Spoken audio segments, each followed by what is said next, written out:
Where did Cain get his wife? This is a common question that is often asked. In Genesis 4, verse 17, we see that Cain had a wife. It says, "And Cain knew his wife, and she conceived and bore Enoch. And he built a city and called the name of the city after the name of his son, Enoch."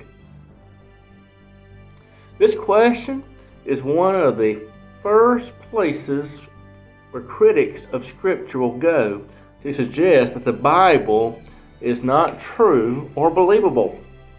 So where did Cain get his wife?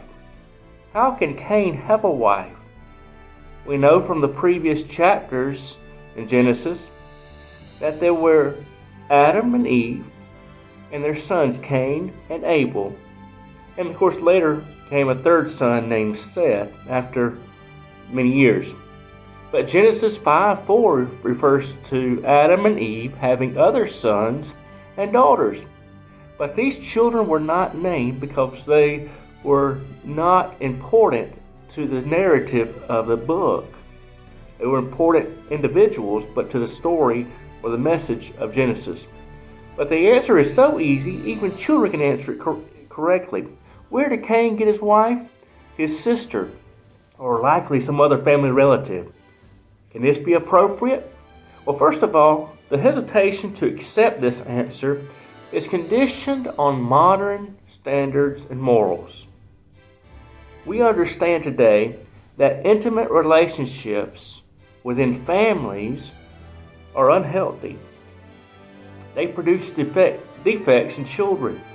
The DNA is a problem when you bring together parents with closely matched genes, and those defects pass down to the child. Secondly, God Himself outlawed this practice in the Mosaic Law. But prior to this time, brother and sister marriages were not unlawful, although they were uncommon. Take Abraham, for example. He married his half-sister, Sarah. Of course, their son Isaac married Rebekah within the family. They were related. In the beginning, the need for brother-sister marriages was obvious, and God allowed it. Initially, family marriages were healthy because the DNA of Adam was perfect, as he was created perfectly. And Eve, coming from his rib, had the exact same DNA.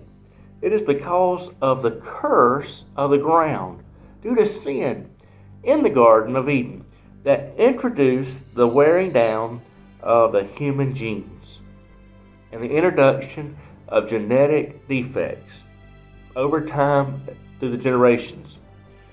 Sin over time created the perfect DNA to be corrupted. Later, after DNA errors began to build up, God outlawed such marriages to protect families from these problems with the bad DNA. This can be found in Leviticus 18. In summary, today we have been conditioned to see marrying family as bad and harmful, and therefore it is outlawed, rightly so.